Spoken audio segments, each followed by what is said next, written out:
Баршаңызға қайырлы күн. Менің каналыма қош келдіңіздер. Бүгін мен сіздерге балықтың ерекше құрылу әдісімен бөлісетін боламын. Видеоны өткізбей соңына дейін қарап, менің каналыма тіркеліп, жанындағы қоңырауша белгісін басып қойыңыз.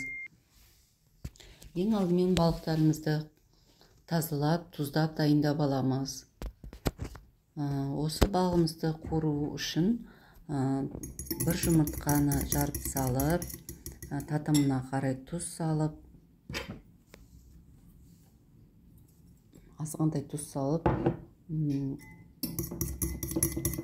су құйып, 5 ас қасық ұн салып, қоймалжың масса болғанға дейін араластырып аламыз.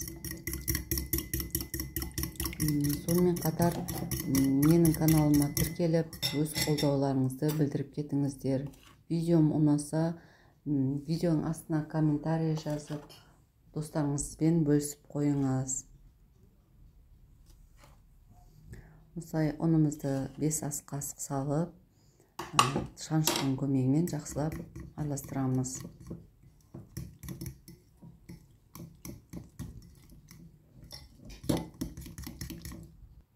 Қоймалжың масса дегенімізде осындай құймаққа арналғандай қатты сұйық болмай, орташа болу керек.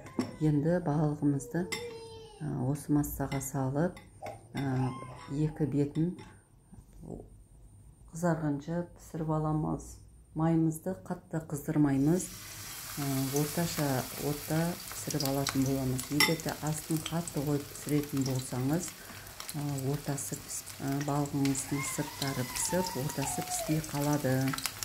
Сол үшін газдың астын орташа отқа қойып, қызартып, әдемілеп пісіріп алатын боламыз.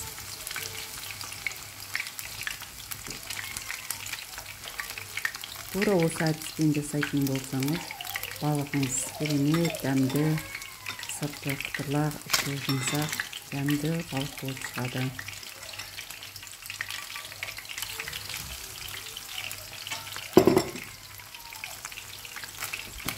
Біздің балығымыз дайын.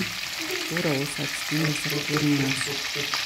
Менің видеоның соңына дейін қарағаныңызға рахмет. Менің каналыма тіркеліп, жанындағы қоңырауша белгісін басып қойыңыз.